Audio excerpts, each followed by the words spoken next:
সাংবাদিক বন্ধুসকল, আপোনালোকক পোনপ্ৰথমতে অসম কৃষক পৰিষদ কেন্দ্ৰীয় সমিতিৰ তৰফৰ পৰা আন্তৰিক শুভেচ্ছা আৰু অভিনন্দন জ্ঞাপন কৰিলোঁ। আপোনালোকৰ মাধ্যমেদি অসম গণ পৰিষদৰ ভাতৃ সংগঠন অসম কৃষক পৰিষদৰ কেন্দ্ৰীয় সমিতিৰ তৰফৰ পৰা প্ৰস্তুত কৰা এলানি কাৰ্যসূচী আনুষ্ঠানিকভাৱে আপোনালোকক জনাব বিচাৰিছোঁ।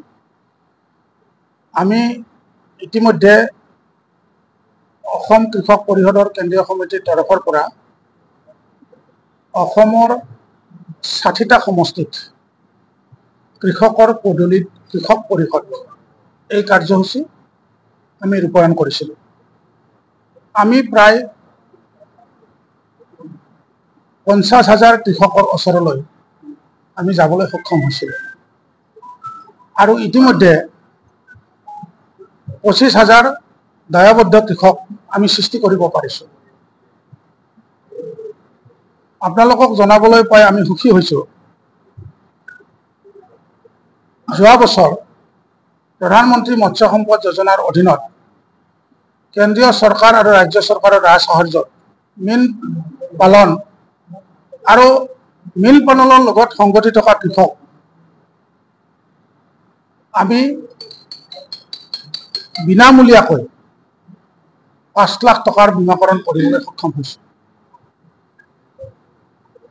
এইবাৰো আমি প্ৰায় ১৫,০০০ কৃষক ৫ লাখ টকাৰ বীমাকৰণ কৰিবলৈ সক্ষম হৈছোঁ। আজি আমাৰ কেন্দ্ৰীয় সমিতিৰ বৰ্ধিত কাৰ্যনিৰ্বাহক সভাৰ অনুষ্ঠিত হোৱাৰ কথা আছে।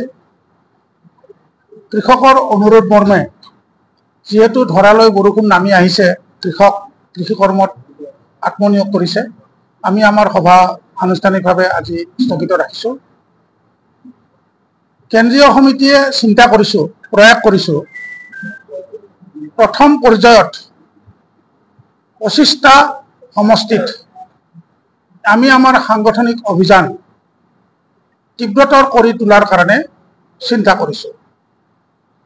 এই সমষ্টিসমূহৰ প্ৰতিটো পঞ্চায়তত ২০জনকৈ দায়বদ্ধ কৃষক আমি বাছনি কৰিম আৰু সমষ্টিটোত যদি ২০টা পঞ্চায়ত আছে তেতিয়াহ'লে ৪০০ দায়বদ্ধ কৃষক বাছনি কৰা হ'ব। ছেপ্টেম্বৰ মাহৰ ভিতৰত এই ১০,০০০ দায়বদ্ধ কৃষক বাছনি কৰি আমি গুৱাহাটীত এইসকল কৃষকক লৈ এখন কৃষক সমাৰোহ আমি অনুষ্ঠিত কৰিম।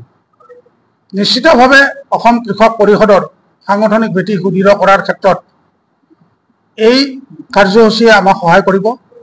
একেদৰে অসম গণ পৰিষদৰ সাংগঠনিক শক্তি আৰু বৃদ্ধি কৰাৰ কাৰণে সহায় কৰিব।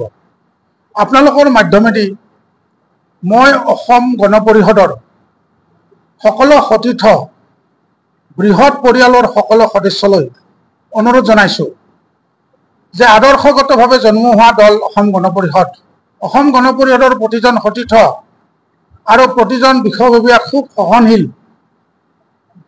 মৰমীয়াল।